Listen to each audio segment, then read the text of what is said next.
going to hear a word about Kids Hope. And then Tim Boone is going to come and share a little bit about his new opportunity in going to First Baptist Huntsville. So we're going to start with Kids Hope first. And Teresa Harding is coming to share a word. And so we're going to do this word, I think, first. And then we have a brief video to show for Kids Hope. All right? So welcome.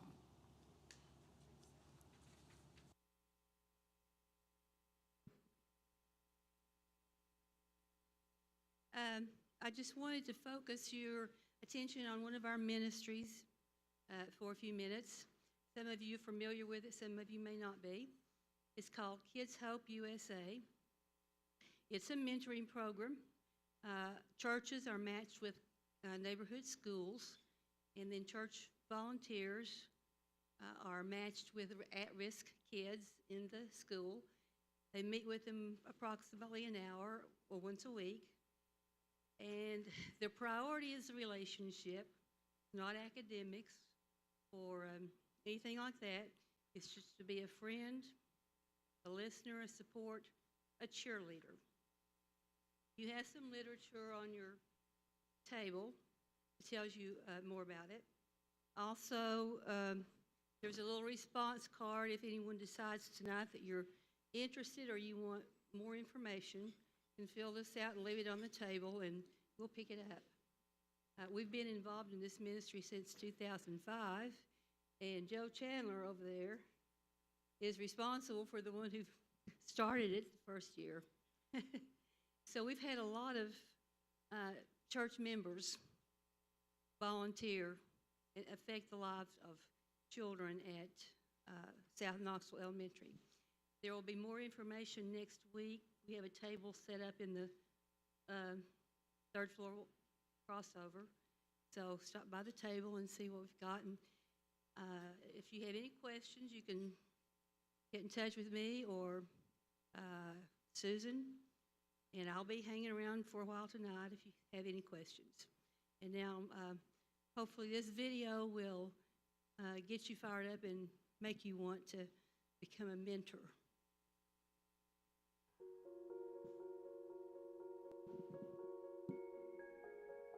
About 3 years ago, the school counselor came to me and asked if I would like to have my boys be mentored at the school, and I hesitantly said yes. We had had bad experience with Max having been dropped by 2 other mentors in a different program, and people that just walked away and never gave an explanation or a goodbye. And so I was a little worried that they'd be disappointed or feel singled out. The boys immediately just love their mentors. Max is coupled up with Mr. Chuck, and they have a fantastically close relationship. As a mom, I think I just love seeing how they light up when they see each other. Drake, who's older, he's now in middle school, so he's out of the program, but for a year he was coupled with Mr.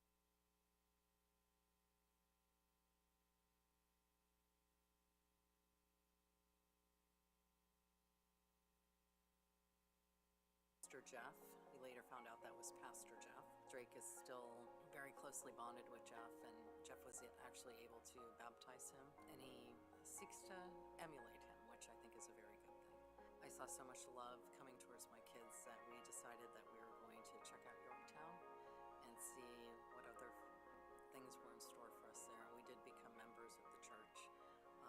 We're very happy. You know, I would not have come back to church, I don't think, had it not been for this program. And for me, in the last year, I've been going through cancer treatment, and the good news is that I'm all clear and everything's well. But really, if we hadn't had the children supported, if I hadn't have had people in their lives at the time when we had a crisis in our lives, it would have been a lot harder for us.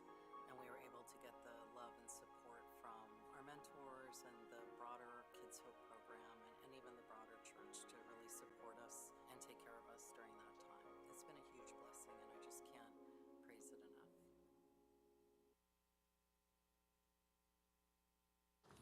All right, thank you so much. So again, on the table, you've got 2 handouts. One is the What is Kids Hope USA handout, a little word about what it means to be a mentor.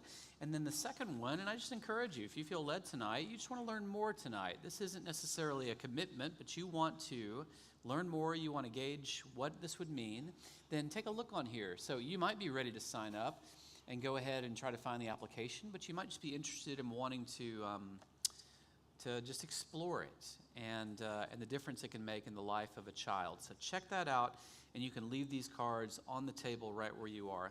Thanks so much to Teresa, for Susan, for helping to kind of kickstart again Kids Hope. I'm looking forward to seeing how God uses this program.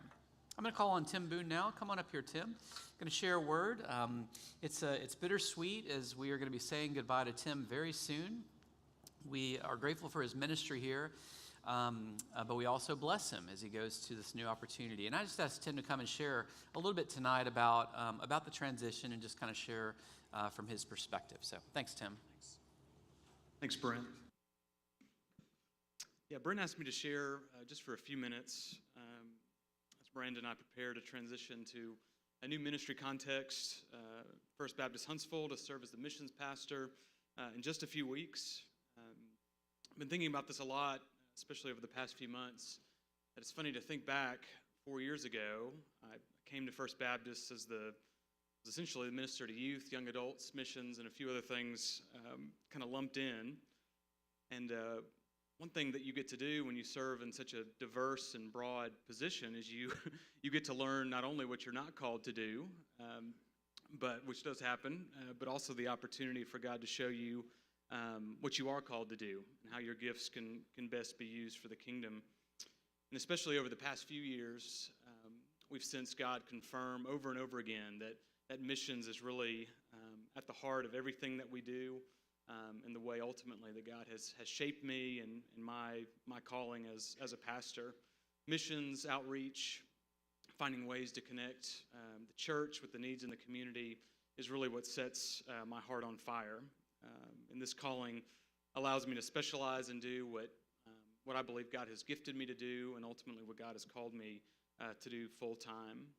I've been thanking God a lot recently, and I'm grateful for the opportunity to do this here. I think it's true that First Baptist is a teaching church. I've experienced this in my own life, and I know you have as well throughout the years. I think this quality is as much a part of First Baptist as the building. I've seen it done over and over again. It's a selfless and sacrificial calling. You invite many times, young pastors to serve with you for a season.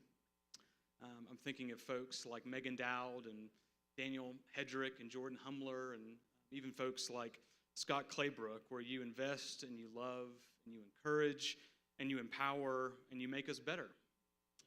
And I hope, reflecting on the last 4 years, that our prayer and our hope is that you are better as well because of our time together.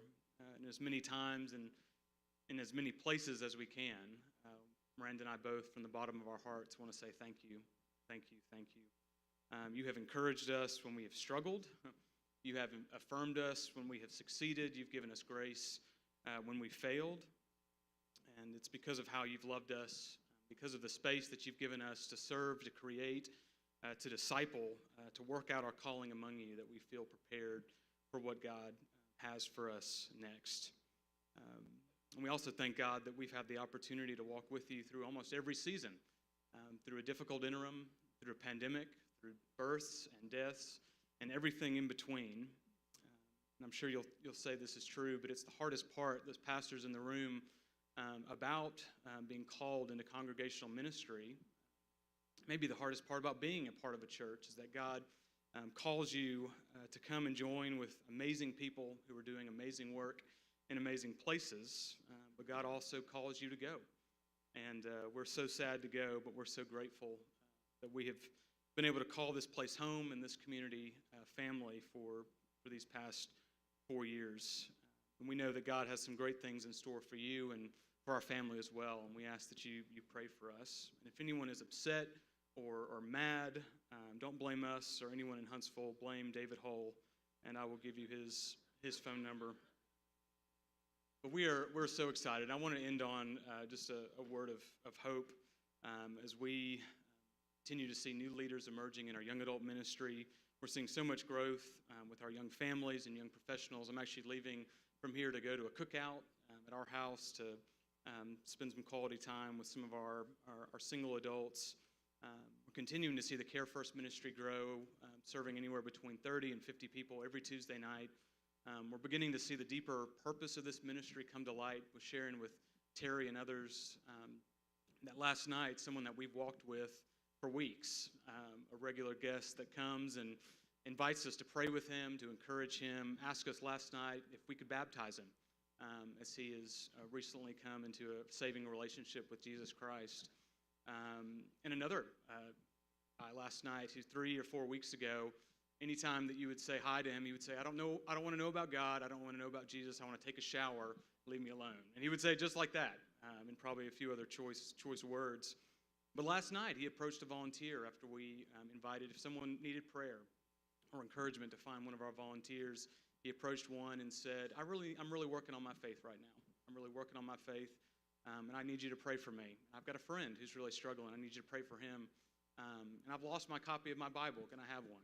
I was able to give him a Bible and to celebrate that complete transformation that we're seeing.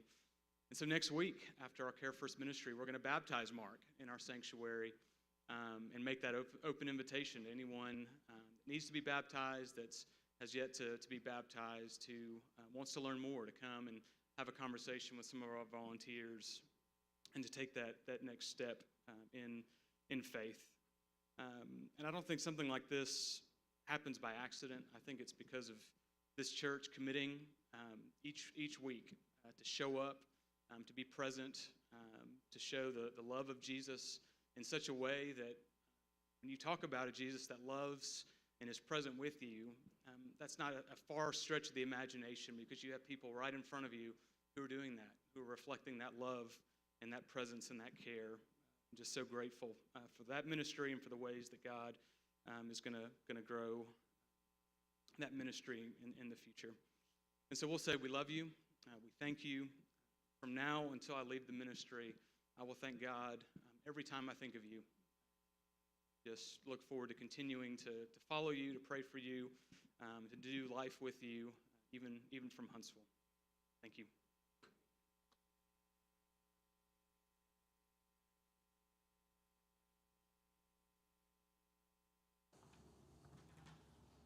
Thank you, Tim.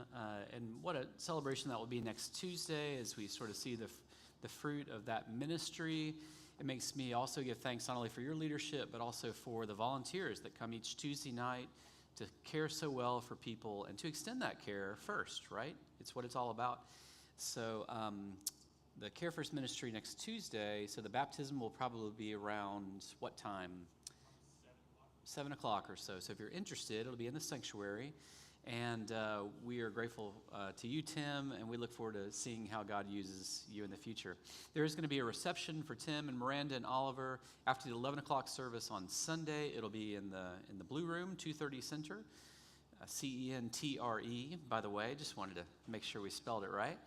And we will celebrate Tim's ministry. So thank you so much. And by the way, for any anger in the future, anything that goes wrong, I think we should blame David Hull. Just as a blanket way of moving forward together, all right? We're going to move into time of business meeting. And so first Rick is going to come, then I'll come back and have our prayer time together. So Rick?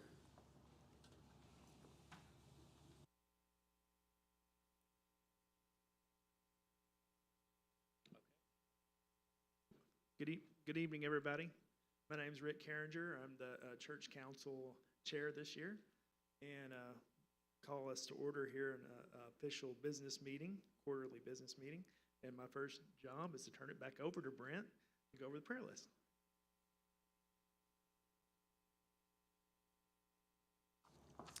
We're praying tonight for Wanda Edmondson. Wanda went into the hospital this afternoon.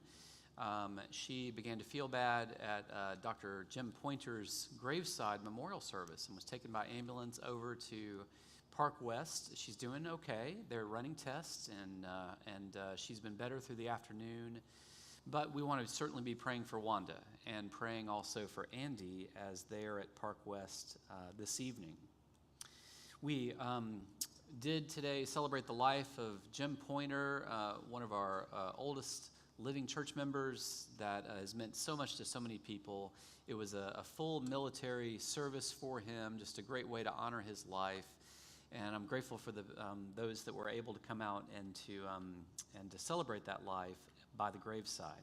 We're praying tonight for Mary Helsley and also Glenna Atchley, these that continue in rehab and certainly need our prayers day by day. We're continuing to pray at home for Otha and Louise Winningham and also for Phyllis Green. Mac Pickle had a successful surgery last week and he is recovering. Also learned that Patricia Underwood had surgery today for her elbow, and she is recovering well. It was kind of a little bit of an unexpected. They didn't even know it was going to happen until yesterday, and they made the decision. But she is at Tenova, and Steve says that she's doing well. They expect that the surgery has been successful. Let's continue to remember Todd Nicholas at home, recovering from his bike accident. Bob Blackwelder also at home, and Harry Cowan. Sidner Money, who has had many, many weeks of recovery for, I believe it was her knee that was broken that kept her at home? Yeah. And so let's be in prayer for Sidner tonight. Quite a few others that we are remembering, those that are battling cancer and those that are just in need of general prayer. The Austins, Rose and Alan, would ask us to pray for their daughter who's having surgery on October the 13th. And also Clark Denton's mother has been at Vanderbilt for about a week now. Unfortunately, she is still not doing very well, day by day. Some days she'll have a little better day, and it'll be one step forward, two steps